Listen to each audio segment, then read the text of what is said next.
Vittoria interna per 2-1, lo scontro diretto contro l'Ostia Mare e titolo d'inverno per la Tor Tre Teste di Albino Isabella che batte per 2-1 i bianco-viola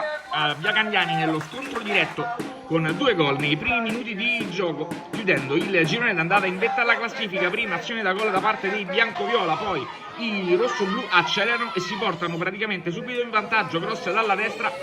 Azione che prosegue con il sinistro da parte del numero 8 licenziato che sbatte sul palo e al sesto porta in vantaggio i rossoblù 1-0.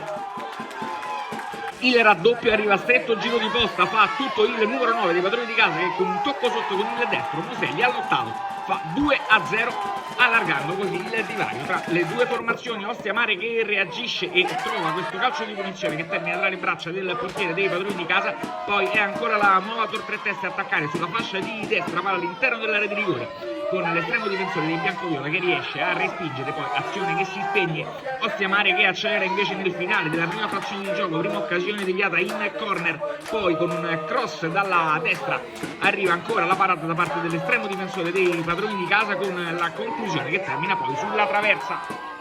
Occasionissima da parte della formazione bianco-viola che concretizza all'inizio del secondo tempo, arriva il destro in diagonale da parte di Morucci che al secondo riapre il match 2-1. Ancora Ostia Mare pericoloso con questo calcio di punizione, colpo di testa che termina alto sopra la traversa, calcio di punizione anche per la nuova Tor Tre Teste, con palla che si perde tra le braccia del portiere dei biancoviola, altra traversa colpita dall'Ostia Mare di Lisa Andrelli nel finale. Ultimi due brividi, i primi arrivano con l'Ostia Mare pericoloso alla ricerca del 2-2, conclusione che però termina sul fondo. Infine nuova Tor Tre Teste che tenta l'ultima sortita, questa volta in verticale, formazione rosso-blu che prova con questa azione di infilata, palla che termina al lato, poi triplice fischio da parte del direttore di gara che chiude qui il girone di andata.